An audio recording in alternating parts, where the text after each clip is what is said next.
Jujutsu Kaisen, without a doubt, is currently the most popular new-gen anime and manga out right now. In fact, I would go as far as to say that it is just by far the most popular anime and manga right now. Ever since Jujutsu Kaisen's release, it has just been completely dominating the anime and manga industry, especially in this last year with the amount of crazy things that has been going on within the manga of the series. However, with that being said, the series has entered its final stage of the story. It's honestly sad to say that Jujutsu Kaisen is ending soon, considering how great of a series it actually is.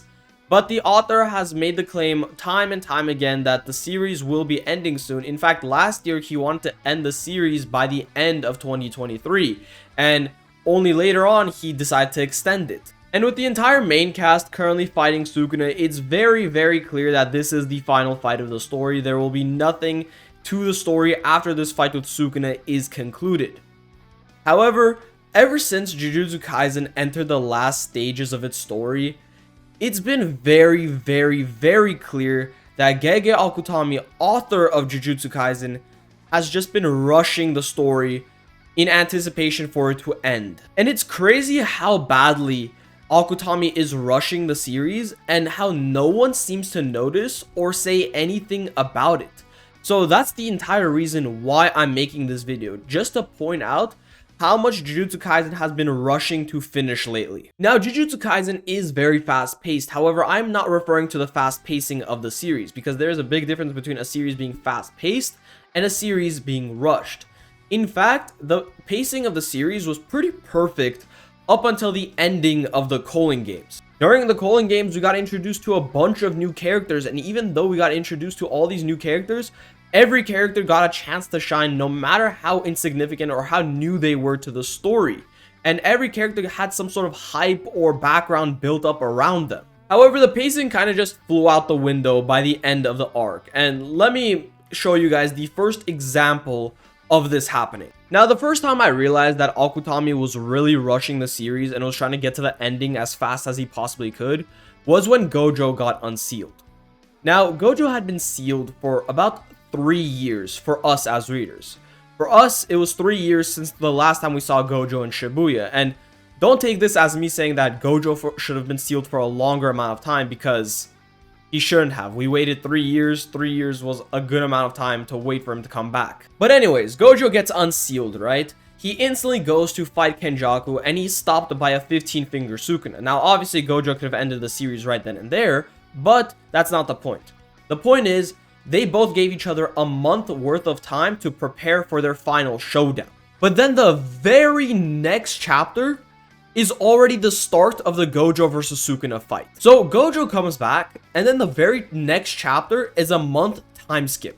And let me explain why this is such a massive problem. So the entire Colon Games arc, right, which as I mentioned before took about 3 years for us as readers to read through, took place in Jujutsu Kaisen within the span of 2 weeks. So 2 weeks took us about 3 years to read. And then right after the Colon Games, we get a month time skip out of nowhere. Now, I'm not saying that the entire month should have been covered or that it should have took several years for us to read through, but the fact that we just skipped an entire month worth of training and preparation for the biggest fight of the series feels kind of premature and rushed. Also, another issue with the month time skip is how so much happened during the Colon Games. So many people had died after Gojo got sealed, and we didn't get to see Gojo's reaction to any of that information. Like, I'm sure everybody would have been happy if we got at least a couple of chapters dedicated to everyone just catching Gojo up on what he missed out while he was sealed, because a lot of stuff happened in the time that Gojo got sealed up until he got unsealed. So that random 1 month time skip and going straight into the Sukuna and Gojo fight was the first indicator I had where I was like, yeah, Akutami is rushing the series. He wants to finish the series. Then the next issue I have is at the end of the Gojo versus Sukuna fight. Chapter 235 ends with Sukuna on his last legs, barely standing, and Gojo being proclaimed as the supposed victor. However, chapter 236 starts off with Gojo already dead. We did not even get to see what happened. We had no preparation for what was about to happen, and Gojo is just randomly dead already. Like, I get it, there was a shock factor behind Gojo getting off-screened, but still, it just felt super anticlimactic. There could have easily been just one extra chapter showing Sukuna's master plan and how he was able to actually take out Gojo.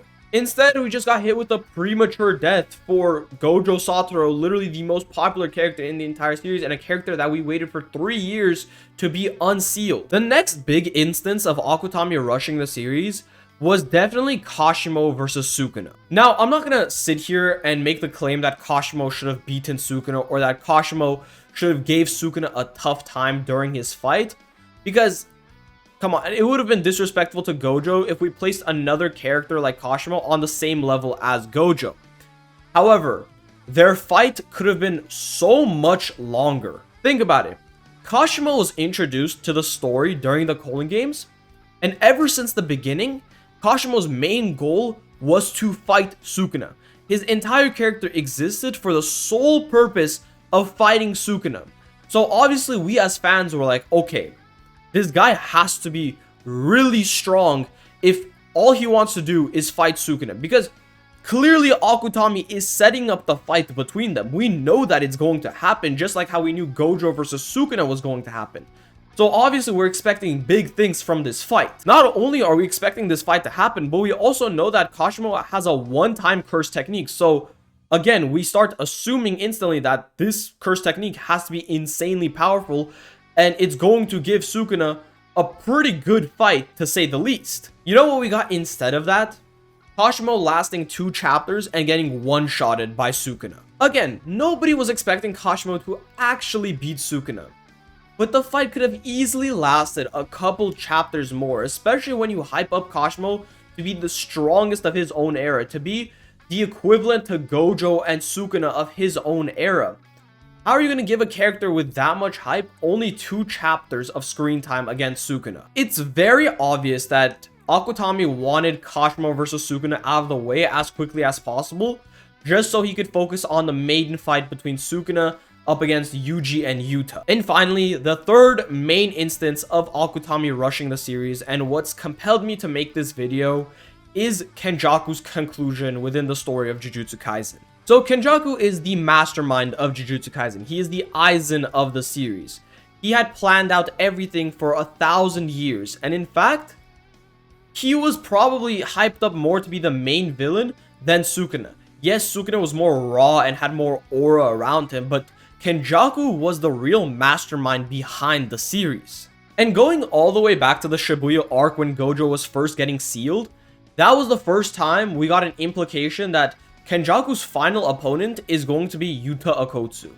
So we as an audience are obviously going to think that Kenjaku and Yuta are going to have this massive showdown, meanwhile Gojo and Sukuna have their own showdown.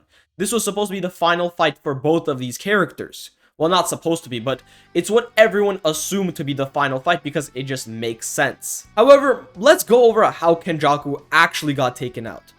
He spends a couple chapters fighting Takaba, and then in chapter 243, Yuta sneaks up behind him and cuts off his head. And everyone seeing that was like, okay, obviously this isn't the end for Kenjaku, right? No way this guy plans out 1,000 years ahead just to be taken out by a sneak attack.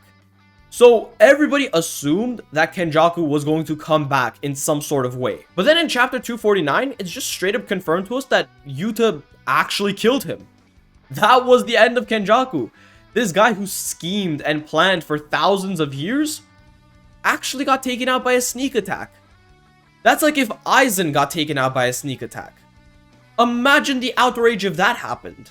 Yet I saw nobody mad about Kenjaku, the mastermind of the series, being taken out so poorly. And there are probably so many more examples of Akutami blatantly rushing through the story, but these examples that I showed you guys in this video were the most obvious ones I could think of myself. And honestly, this is very sad to see because the final arc is clearly being affected by the rushing a lot. Like, everything has been hyped up and built up so well throughout the series, only for a lot of those things just to be completely squandered due to Akutami wanting to conclude the series as fast as possible. Now, there are cases of the anime of Jujutsu Kaisen doing the manga fights more justice and extending them, and I hope that happens to a lot of the fights that we saw in this final arc, but still, it's unfortunate that we didn't get to see that in the manga, and now that we're relying on the anime to fix the mistakes that Akutami has created. Anyways, with all that being said, I hope you guys enjoyed the video, and make sure to like and subscribe, and let me know what other videos you guys want to see in the future.